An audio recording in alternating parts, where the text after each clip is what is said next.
Hello everyone and welcome to part 2 of our 3-part mini-series on grief. I'm here with Nicolette from End of Life Care. Have I got that right, Nicolette? Yes, you have. Thank you for having me again today. My name is Abby. I work at The Nourishing Nut, and today we're going to be talking a little bit more about how grief can manifest itself in emotional eating. We talked a little bit in part 1 about how grief takes on lots of different personas, and it's not just always the loss of a loved one, although of course that is one of the most powerful ones, but that everybody really experiences grief in lots of different ways during their life, and it often manifests itself in a negative way for people through food. Now, I don't believe that emotional eating is a bad thing at all. I just think that sometimes emotional eating is not serving us in the best way that we'd like it to, and that we can maybe help ourselves emotionally eat in a way that is more nourishing for us. So why do we, I just wanted to talk a little bit. I don't know if you've had any emotional eating yourself, Nicolette. You said that you tend to, when we were chatting earlier, you said that you tend to go the opposite way, you don't eat at all. I do. I get so churned up emotionally that I can't. Food's the last thing on my mind. Yeah. I guess I would numb out on different things, like shopping, and sugar's a big thing for me. So, yeah, I have my other things that I would do, but, yeah, obviously, like we said before, it's a personal thing. So, and I think it's important to acknowledge that emotional eating can go either way. So we tend to assume that emotional eating is always that people are eating too much, more than they want to. But emotional eating can go the other way, that people don't eat at all, which is also not nourishing. It's that's not good for our bodies either. So it's probably a little bit easier to concentrate on why we tend to eat more.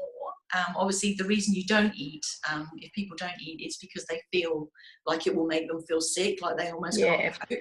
But then other people that do eat more, it makes them feel better. So for a little while, it's this idea of stuffing the feeling down, which we talked about in part 1. If you keep eating, then you don't have to feel. So that's one reason that people do it, and it's particularly why we reach for things like sugary foods, fatty foods, because they give us that nice endorphin feeling that makes us feel better for a little while.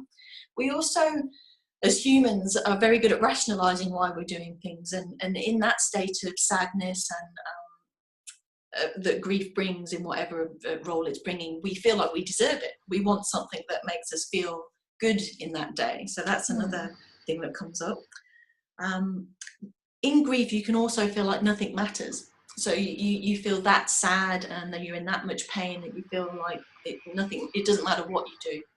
And then that can feel like the consequences of eating too much are irrelevant. So you don't care that it's going to make you feel sick, or all of those feelings, or that a lot of people get very worried about the fact that it's going to put weight on, which is a whole different topic. We won't talk about that today. Yeah.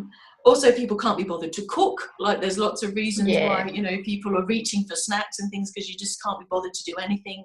You can't really be bothered to live, maybe. So it means that you don't even want to go outside, which might lead to eating because you feel bored. So we could just go on and on with all the different ways that we, why we emotionally eat, because of all of those reasons. So it's totally understandable, and I just want to make sure that people realise that that's okay, and that they're not doing anything to feel bad about or ashamed about.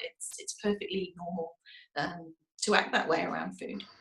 And I must say, from my own personal grieving experiences, and I've had a couple now, all those symptoms or not symptoms, but those things you talked about, sound like a doctor, don't I? But those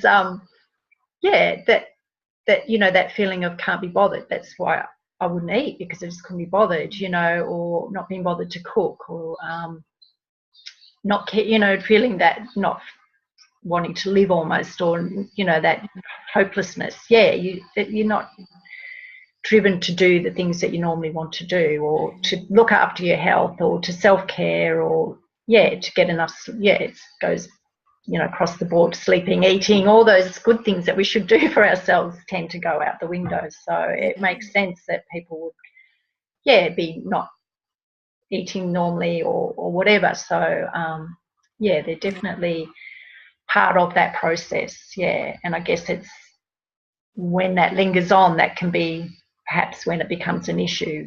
you know, Yes. when that becomes Yes, if you normal get practice. stuck in that. Yeah, which I guess is then that's our next one we're going to talk a little bit more about, but yeah. Yeah. And with the emotional eating, I'll just do a couple of the little things that we can do around that, because emotional eating and then moving forward from the dealing with the actual feelings themselves, we'll talk about in part 3. But in terms of emotional eating, I think one of the best things people can do is just to be mindful about what they're doing. So it's this, what I'm encouraging people to do is more to have this curiosity about the journey that they're on, rather than judging themselves or being unkind about themselves. It's just paying attention to, you know, what triggers you, what makes you emotionally eat around grief when you don't want to be eating, when you're eating when you're not hungry. So I'll just give a couple of little tips that people can do around that. That'd be great. So I talk a lot in my business about the hunger scale, which is this idea that we're always sitting between 0 and 10 on the hunger scale. So 0 is that you're so hungry you could eat your arm off, and 10 is that you're Christmas Day stuffed and you couldn't eat another thing. So the sweet spot is somewhere in the middle, about number 5, which means you're not hungry and you're not full.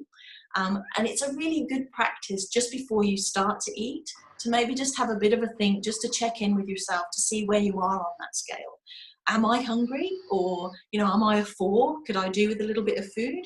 Or am I already sitting on a 7 and I'm just eating now because I want to feel something, or I just want that sugar buzz, or whatever it is that you're looking for?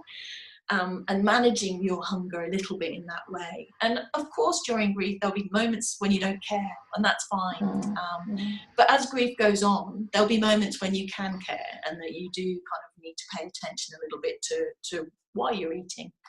And then maybe through that process, you're able to notice that you always do it when you've watched a particular program, maybe if it's something that reminds you of the person, or it might be when you drive past a particular place.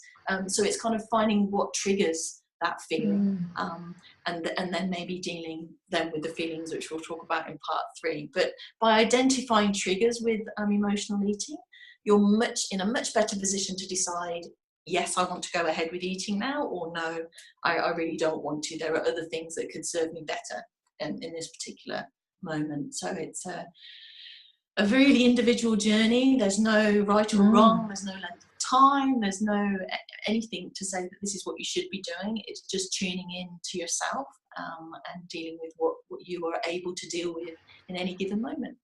So we'll talk a little bit more in part 3, I think, about what we can do to move through the process of grief, which we could wax lyrical about forever.